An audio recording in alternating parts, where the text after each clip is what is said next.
This is Smörgåsbord! Welcome to Smörgåsbord, a show where we explore the rituals, myths, and all things strange about the world of food. I'm Mick, and here is my co-host, Angel. And today we're covering Carnival, which Yes! is how I screwed up. I forgot what we were going to talk about, but this was my suggestion.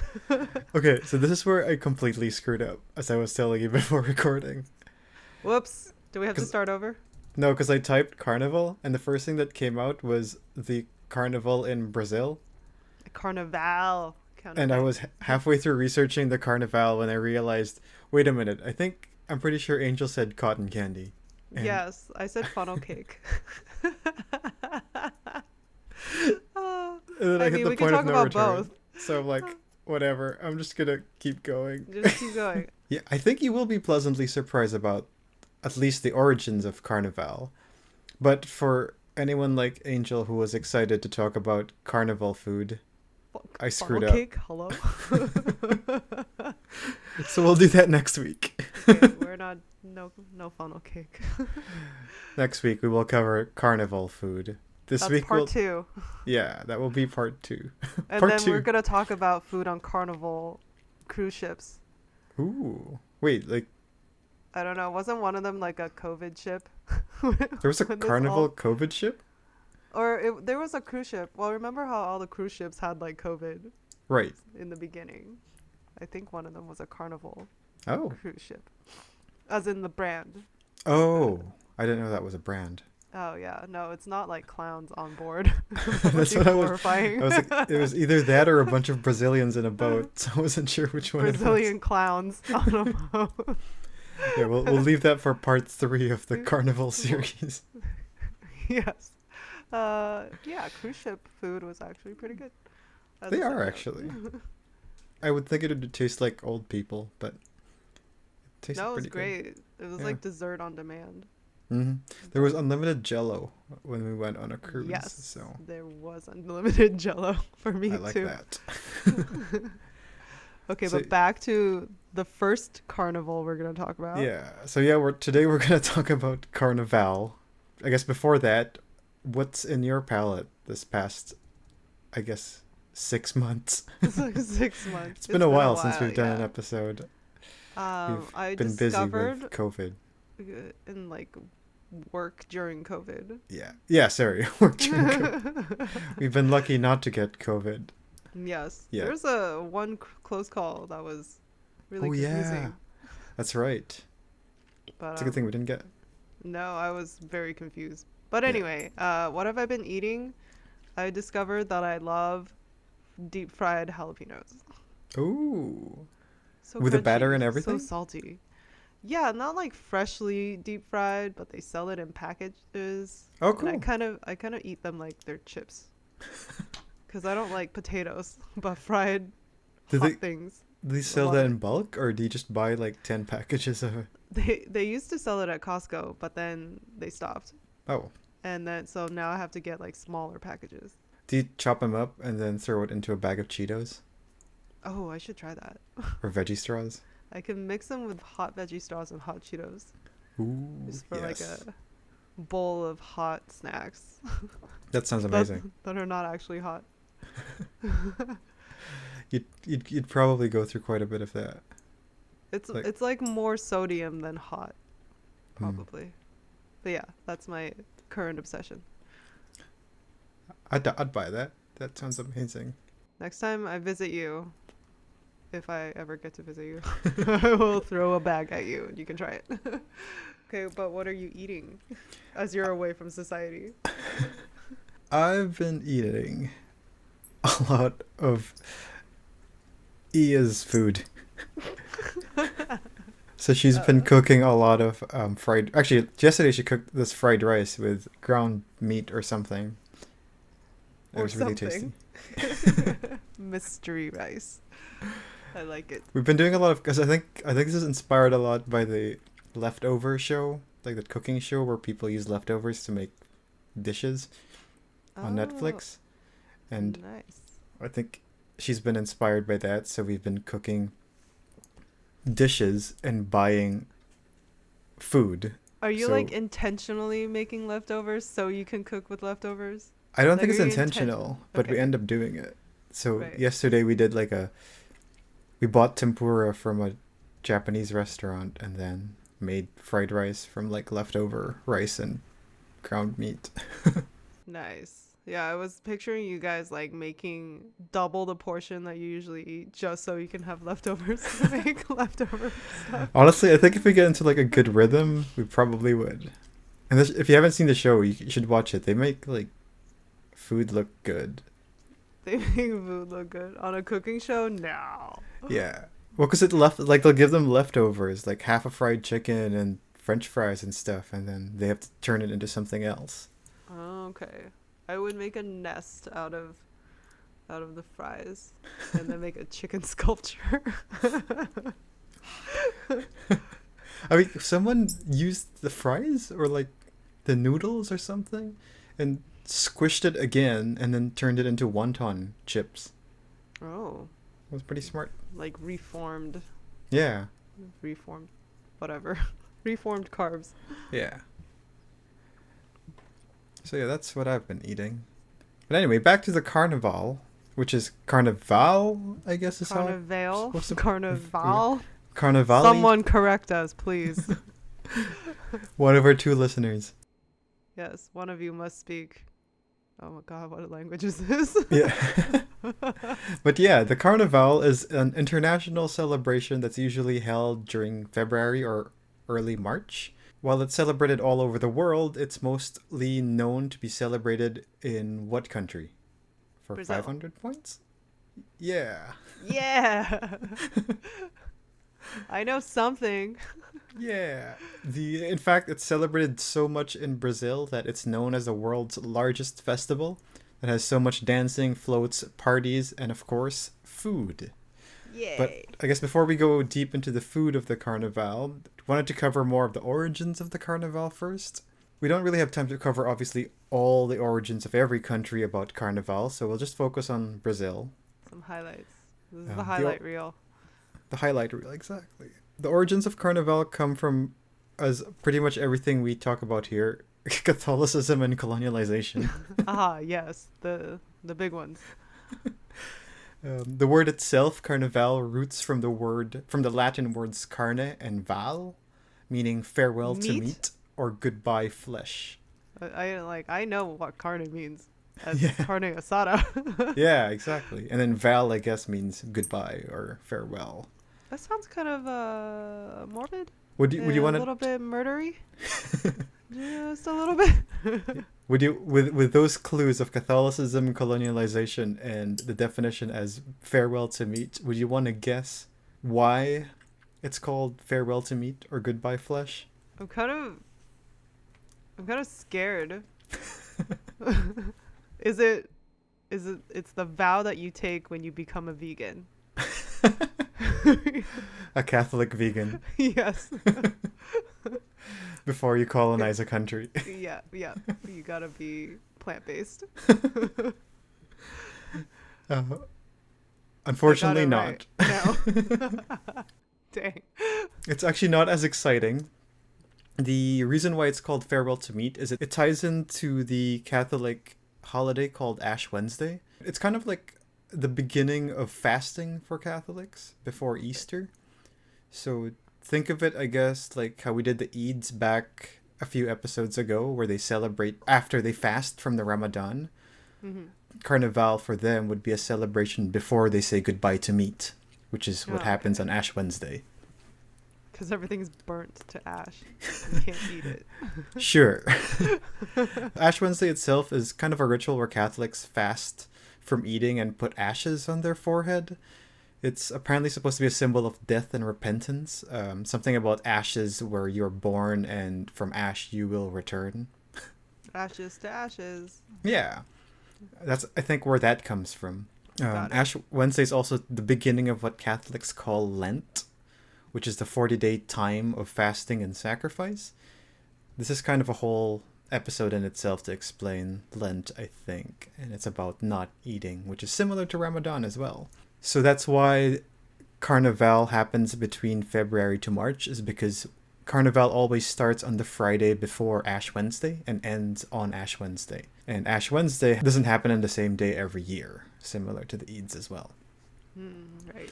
So it's not a celebration of Beyond Meat No. burgers. It's a celebration of saying goodbye to meat because you're going to fast for like forever. Forever. So you gotta have a party to forget the woes. Yeah, pretty much a 5-day party. The opposite way of how Islam handles it, where they celebrate after. Right. But I think, well, they also have Easter, I think, after Lent, which is another celebration. So, you know, them Catholics, There's a lot they of just love to celebrating party. happening. But yeah, we're not going to talk about Ash Wednesday or Lent too much because that's just a whole different topic. That's not really... For Carnival, all you need to know is that it's the celebration you do before you go into Ash Wednesday. There's a lot of bikinis. Yeah.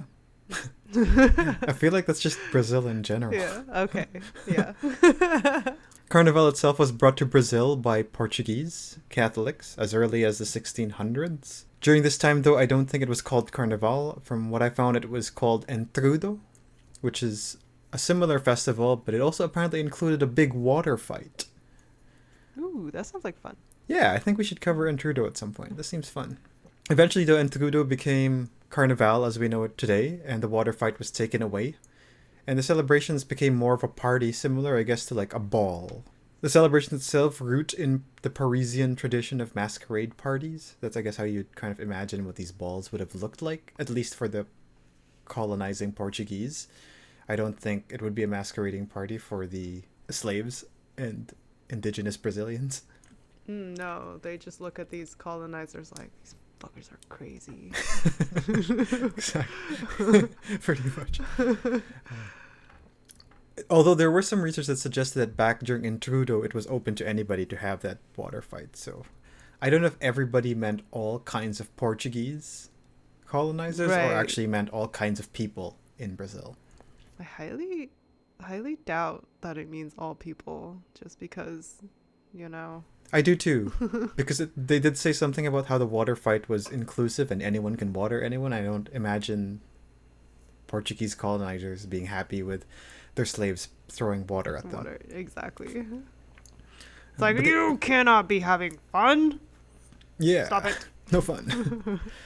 What's interesting, though, is that when it comes to masquerade parties, the elements of masquerading as someone you are not actually goes as far as ancient Greek and Roman times, where there's like a holiday called Saturnalia in Rome, where masters and slaves would actually switch clothes and roles. So maybe they were actually allowed to water each other. Or not. Because here, slaves would dress up as masters, masters would dress up as slaves, and the whole roles were actually almost switched for a day. Parties like these, I think historians tend to call as safety valves. This is just a way to get rid of social pressures built up in society during the year. So I guess, having a way to switch roles allows slaves to have fun enough that they could continue being slaves for the rest of the year. You get one day. That's good, right? We're good. We're Yeah, even. Exactly. That's pretty much what they're trying to say here. Nice. And like we said, it is debatable whether these parties were exclusive to the rich or not. So I don't think we can talk about that too much because we're not really historians. We're not doctors either, Nope. apparently. Or anthropologists. Or anything. Yeah. But if we assume, though, that this level of exclusivity existed, it could have continued as late as the 1900s, because in the early 1900s, parties started to move to the streets and celebrated by everybody. At this time, everyone seemed to have celebrated it already. Including Carnival. vegans. Including vegans.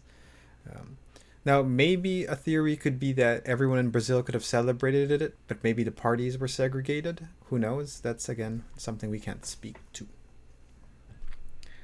Today, though, Carnival is much different from its origins. So these parties of masquerades and fancy balls, that's not really how Carnival is today. As you may know, Carnival today is, you could see pictures of it in Google or whatever. You'll see people are in the streets dressed up in ridiculous, crazy costumes. Everyone's dancing and having fun. They're not encloistered in a closed ball room or whatever. So you could kind of think of it, I guess, now as well as Carnival being a social valve for Brazilians as well. With a lot of bras. And Yeah. shiny underwear. Yeah. So what happens exactly in the Carnival? Well, one thing that happens that we may have seen if you ever Google it are the dresses and costumes that people dress up with during the celebration. One similar to the Saturnalia, one tradition during Carnival would be actually people dressing up in opposing roles. So men would dress up as women dresses up as men, poor dress up as rich dress up as poor. These are some ways that Brazilians may dress for Carnival. Afro-Brazilians, for example, who tend to be commoners, would don and dress up fancier in elaborate dresses to potentially even mock the elite. This form of dressing for mockery may be another way for people to dress during the Carnival. People also apparently dress up in costumes or dresses as a way to protest against the government or social and environmental issues. So again, probably encompassing that social valve idea. This is your day, guys. Yeah, it's Make all your grievances known. Exactly. It's After like, that, oh, we yeah, don't want to they're hear any complaints. burning our forests. I'm going to dress up and that will do it. But I think it's more of a way for people to internalize it and vent out rather than actually try to solve problems. And maybe some way to just make people aware of the issues. But also another way for people to dress up in costumes is for another big element of the Carnival, which is dancing. Would you happen to know what the dance they perform during the Carnival usually is? Beyond dance. I don't know. It's the samba. Oh, duh. Which apparently, I guess, is the Brazilian dance. I think, yes. Yeah. This tradition of dancing the samba during Carnival roots back to as early as the early 1900s as well. Samba is such a big part of the Carnival that one of their main events is the samba dance competition between different samba schools in Brazil. When it comes to samba schools, don't try to think of it as like those rigid dance schools that we have in North America. They're more like community center classes or clubs. Oh, that sounds like fun. Yeah, just lots of fun. People just, I guess, shaking hips in their bikinis. Shiny or bikinis. Bikinis. I don't know what. I guess Very men wear bikinis too. They're just bikinis, but worn by dudes. One bikinis? One Is that- bikini? Is it called bikinis because there's two parts to it? Bikini? Should we be saying bikini? So for men, sure. it's just a monokini. Monokini? Unikini. Unikini. Ooh. Monokini. I think I like unikini. Uni. Yeah, let's go with unikini. The dance competition itself is hosted in a place called the Sambadrome, which is pretty much an exhibition space built specifically for this competition. Oh, yeah. That's cool. I'm just picturing that it has like glitter everywhere. Yeah, pretty much. It's a Hallmark Christmas movie, but With dancing. dancing. The competition itself lasts for 4 whole days, starting on the Friday, and often begins at night at around 8 p.m. and ends as late as 7 a.m. in the morning. That's a lot of dancing. That's a lot of energy drinks. The way the competition works is each school performs for an hour, and then An hour the of next school dancing goes. is very long too. It is long. So if you could imagine, that's Maybe like you were just weak though. I don't know. probably. I can't even walk for 5 minutes before getting tired.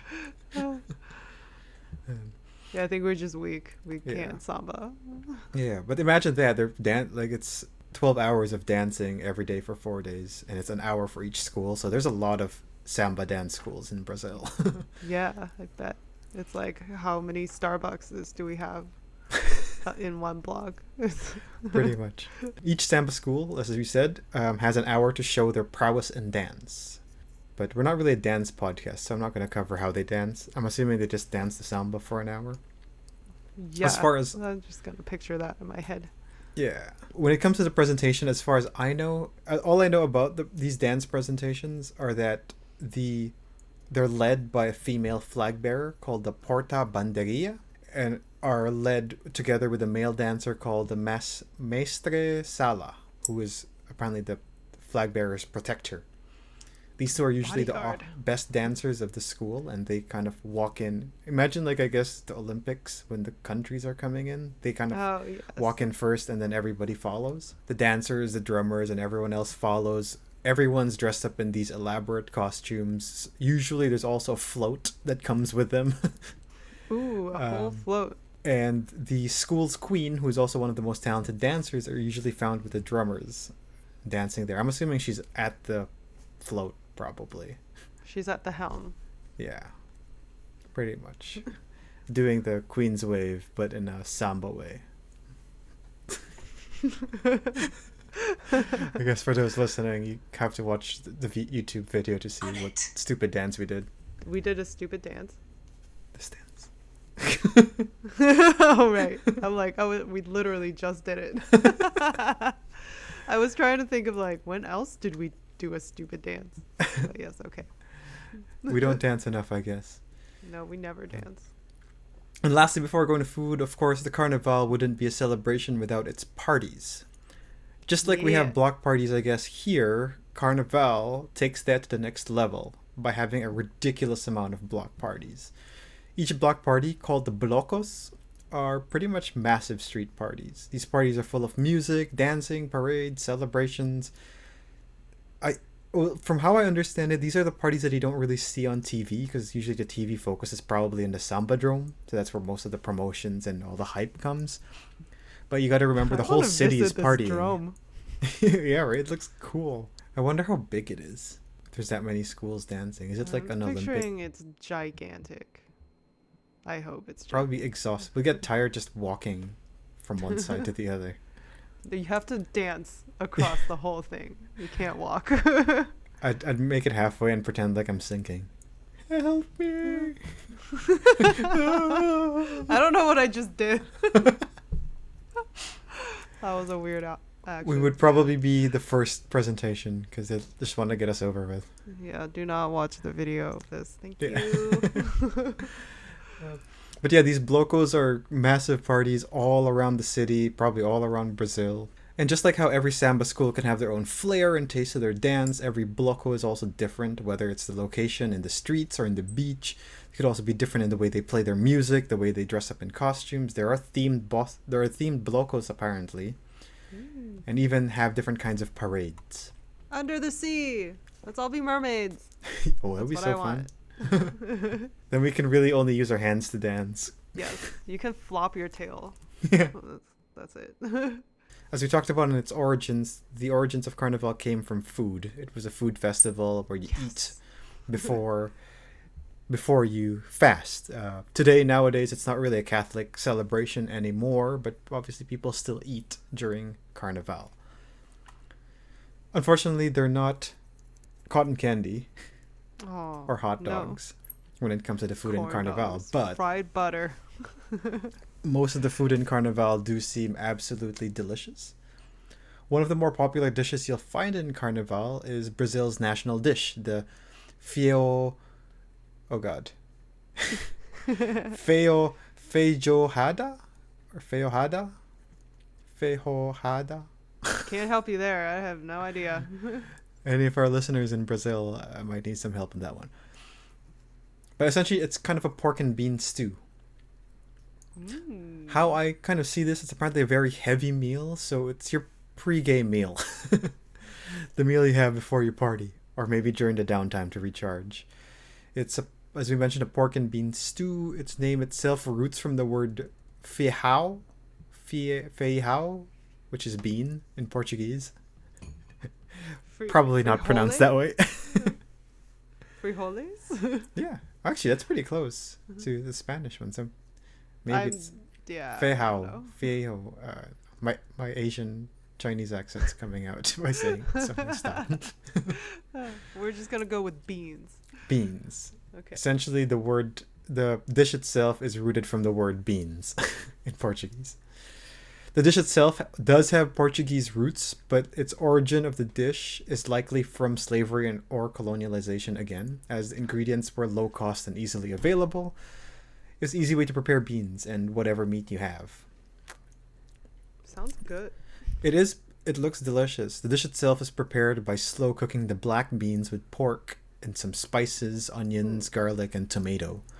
Yum. Often enjoyed with a side of rice, which I know you No. will give a thumbs up. Boo. Oh, now I'm hungry. Anyway. You're allowed to eat after we record this episode. Yeah, pretty much.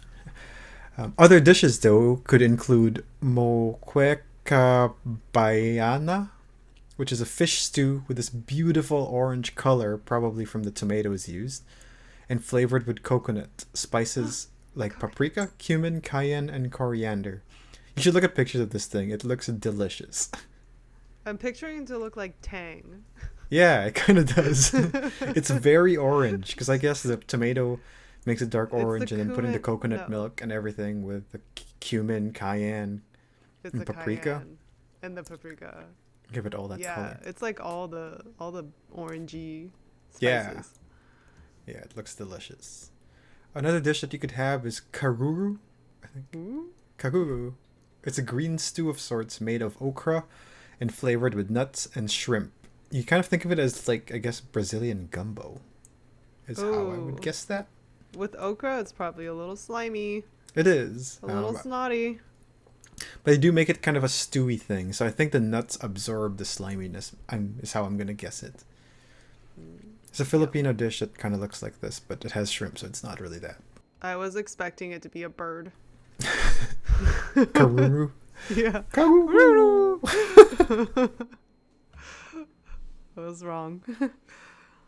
For us alcohol lovers, a popular Brazilian drink would be the caipirinha, which isn't specific to Carnival. I think it's Brazil's. Oh, I know this one. It's drink. minty. It is. It's a cocktail similar to a mojito, but uses an alcohol called cachaça instead of rum. It could I be have no served idea with what it mint tastes or like, just but lime. it sounds good. Cachaça with some sugar and lime, and then you could put mint if you want, I guess. I just want mint. Just put mint in everything. But as you probably know, you're not going to be sitting down during Carnival. No. You can be out dancing and partying. So another popular form of food during the Carnival are the street food, where vendors sell a variety of food from pies to sweet pastries to meat dishes. There's so many different varieties here of like shapes, sizes, kinds, and I'm assuming there's so much regional variety as well that we can't cover everything. So I picked my favorites. Which is? There are the brigadeiros, which are truffle or fudge balls that contain chocolate, condensed milk, and cocoa. Okay, I'm sold. I There's need some. Quindim, which is a custard of sorts, but also adds coconut to its flavor profile. They have a lot of coconut things happening, and I'm all for it. Yeah, I mean, they are pretty down south. Land You of know how it coconut. is down below. Coconutty? Yeah, Yeah. I think. I don't know. I'm not a geographist. I'm not a coconutist. Geographer? I'm not a nutarian. Googliest? Google. We're Googlers. Google. That's how we know things. There's this one called the pão de queijo. Pão de queijo, which is a cheese bread of sorts. It looks Cheese. delicious. It's, I guess, their kind of version of empanada.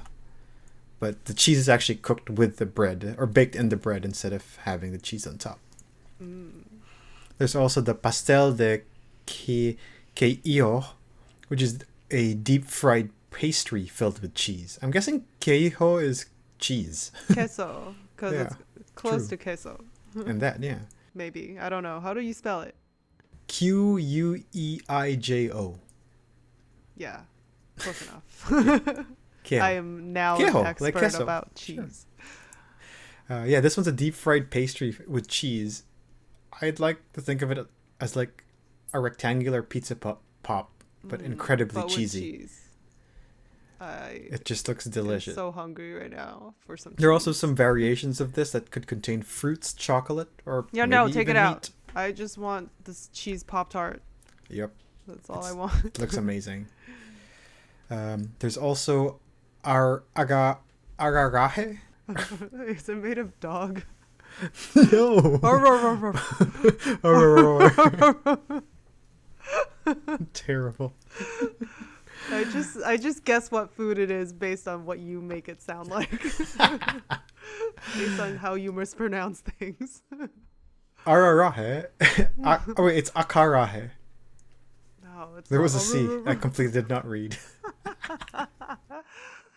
Okay, that doesn't sound like dog. Akarahe is a deep fried fritter that features shrimps and onions cooked in a Brazilian palm oil or azeite dente, and it's split in half after you fry it and filled I don't with share. vatapa. Oh, okay.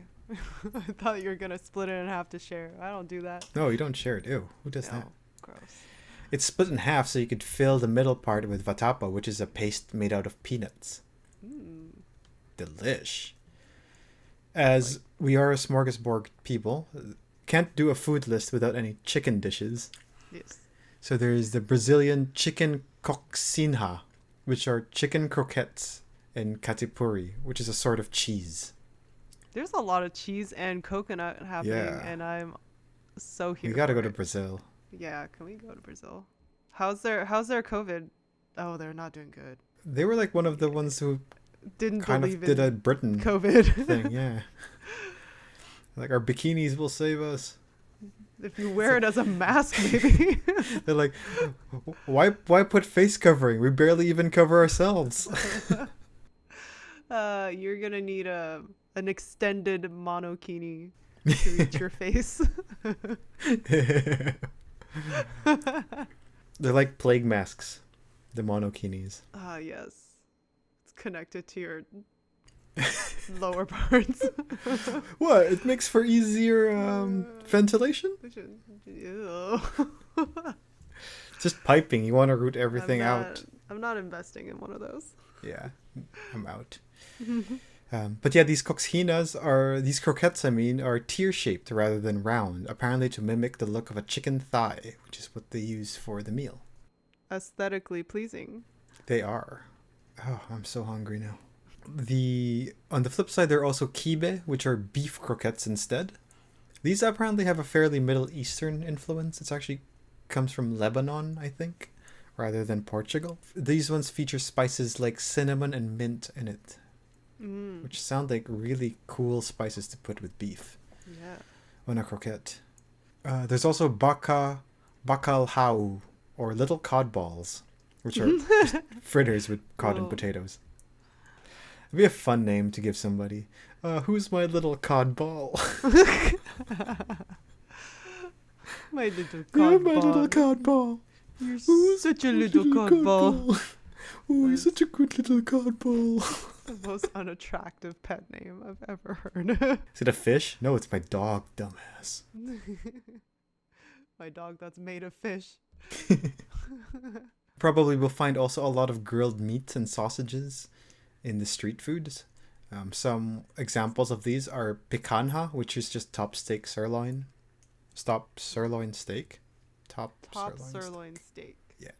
That is the order of words. Yeah. Or espetinhos, which are sausage skewers served with a spicy sauce. Spicy, and I bet it's actually spicy. Yeah. It's surprising that this is the first spicy dish I found. Oh. Actually, I don't know if Brazilian food is particularly spicy. Yeah, I guess would so. just expect that like warmer countries have hotter food. Yeah, that's fair. But yeah, that's kind of what kind of food you would expect in Brazil, and I guess in Carnival as well. I figured I'd also look at some other Carnival food from other countries. In Italy, for example, they eat a lot of fish apparently during Carnival. I think this has little to do cod balls. Yep. They're just a bunch of little cod balls in Italy. I thought they were all about the meatballs. Nope, just cod No, balls. just cod balls. Okay. Well, they also serve little fritters, fritelles or cristoles with cream. In France, Carnival or Mardi Gras, meaning Fat Tuesday. Ooh, we should do Mardi Gras. That would be a fun episode to cover too. All right, put that on the to-do list. Yeah. In France, though, you would have beignets, waffles, crepes. The first time I saw the word beignet, Yeah. I was like, big nets. What is a big net? And I saw it at a Can Popeyes. I get a big net? Big net? The fishing store is next door, ma'am. Oh, I want a big net. Big net, that chocolate one. Chocolate big net. In Germany, obviously, you get some bratwurst and sausages, but there's also kartoffel soup, bowl of potato soup with German sausage. Except for the potato part. In Poland, they have their own version of Fat Thursday called Tulsti Czwartek. And one of their traditions involves indulging in donuts. Oh, I like Called that. Trusty or Fawarki. That sounds like a dynamic duo. Yes. This September, meet Trusty and Farky. Take on crime, one donut at a time. I thought they were gonna take on Krispy Kreme. Just absolutely destroy it. It seems like a lot of donuts. Or I mean, dough it's a very stuff convenient food to carry with you as you're partying. Yeah, I guess so. And I guess because a lot of these are also like historically Christian, so they follow the no meat thing that comes with fasting during that time. It's beyond burger time. Yeah, beyond donut. burger. So yeah, I guess you're kind of right because it's beyond meat. Yeah. Like Ash Wednesday is a beyond meat day. Cyprus, they have like chicken kebabs. And also like cheese kebabs, it seems. Oh, cheese kebab. They also have this meat-free Cypriot party piece, which I guess is a potato salad with stuff. That doesn't sound like a party. I guess potato salad is pretty party food. Yeah. It's like what everybody brings to a party. Just no raisins, Karen. Who puts raisins in a potato salad? Karens do. Yeah. Okay, I've seen those. Have you seen that I've of seen the those. Celebrity Jeopardy with Chadwick as No. Black Panther? No. So Black Panther does, or is it Black Jeopardy or Celebrity Jeopardy? Anyway, I'll put the link for everyone to watch on the episode, and I'll send you the link later. It's the best. Does it have anything to do with potatoes? It does. Okay. I was like, what are you talking about? Okay. In Trinidad Apropos and of nothing. Potatoes. just Black Panther fits for everything. It's good party conversation. Black Panther and potatoes. Yep. In Trinidad and Tobago, apparently they have a lot of parades as well and colorful costumes, and they have dishes like curry chicken, fried bread sandwiches, or corn soup. And lastly, in Jamaica, they have their own carnival style celebration called the Bacchanal. I think it's Bacchanal because I don't think it's Bacchanal. Yeah, it's like art is anal cheese. Like, oh man, this is very pungent cheese. Very art is anal cheese. Yeah, and I guess like we do in every Smorgasbord episode, we ask the two favorite questions. Or not favorite, just two questions. Just two, yeah. Is it healthy or is it good? Is it healthy? It's not healthy in COVID times. It's not healthy in COVID You don't want to be times. going out and partying. Nope. With a mankini on. In fact, good for Brazil to cancel Carnival this year. Is that confirmed for 2021? I think so. I'm pretty sure they confirmed that one. In terms of the food, I don't know, man. It's cheese. It's delicious.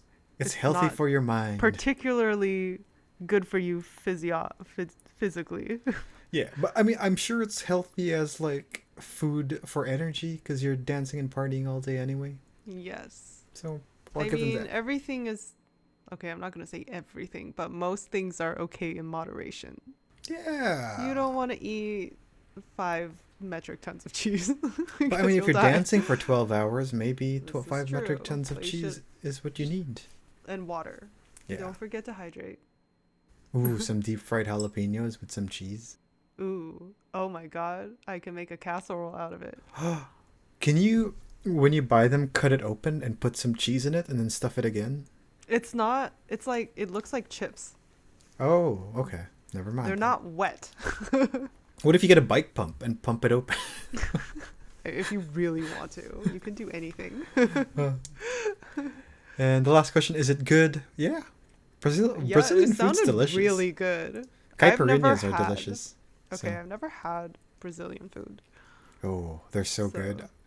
Back in my office days, Willie and I had Brazilian coworkers, so they would have obviously bring for themed food parties or potlucks. They would bring Brazilian food, and those pastries. I don't know if they're called the same thing, but they're like.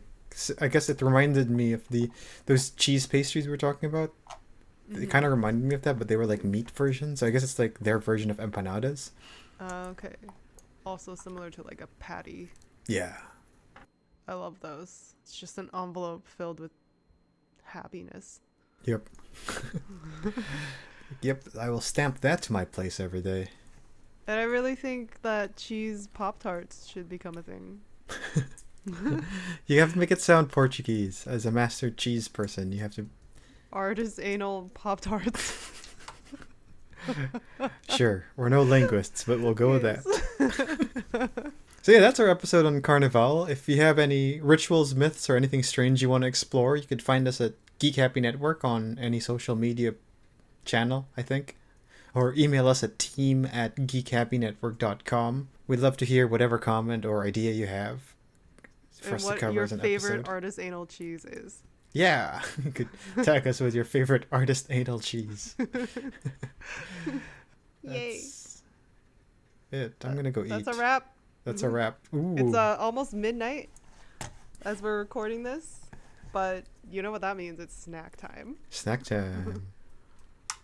Done Peace deal. out. This is Smörgåsbord.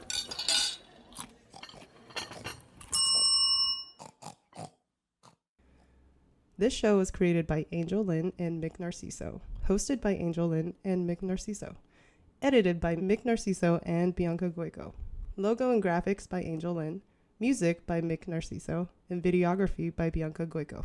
The show is produced by Geek Happy Network, constantly curious about the things we love. If you enjoyed listening to Smörgåsbord, remember to subscribe to the show on Spotify, YouTube, or on your favorite podcast app. Remember to leave a review. We would love to hear your thoughts.